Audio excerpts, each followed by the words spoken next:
4 కార్పొరేషన్లుగా చేయబోతున్నామన్నారు మంత్రి కోమటిరెడ్డి వెంకటరెడ్డి.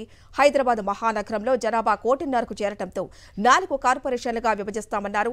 జీహెచ్ఎంసీని 4 కార్పొరేషన్లుగా చేసి రాబోయే ఎన్నికల్లో 4 మేయర్లను ఎన్నుకుంటామన్నారు. హైదరాబాద్ను ప్రపంచ పటంలో ఉంచేందుకు 30,000 కోట్లతో రీజనల్ రింగ్ రోడ్డును నిర్మిస్తామన్నారు. City like Hyderabad almost all reaching 1.5 crores population. That's why we are divided 4 corporation, GHMC corporation, 4 mayors coming elections. So ఈ సిటీని వరల్డ్ మ్యాప్లో ఉండాలంటే 30,000 crores రీజనల్ రింగ్ రోడ్ కట్టుకుంటూ after America all MNC head quarters in Hyderabad only. City like Hyderabad almost all reaching 1.5 crores population.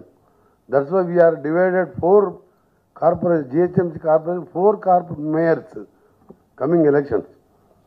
So ఈ సిటీని world మ్యాప్లో ఉండాలంటే 30,000 crores regional ring road కట్టుకుంటూ after America all MNC head quarters in Hyderabad only.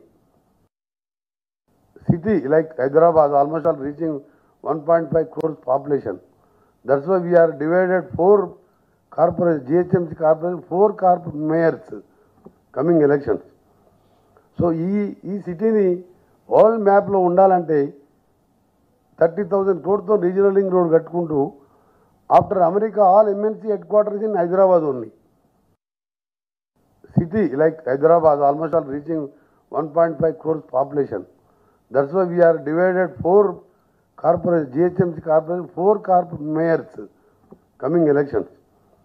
So ఈ సిటీని world మ్యాప్లో ఉండాలంటే 30,000 crores regional ring road కట్టుకుంటూ after America all MNC head quarters in Hyderabad only. City like Hyderabad almost all reaching 1.5 crores population.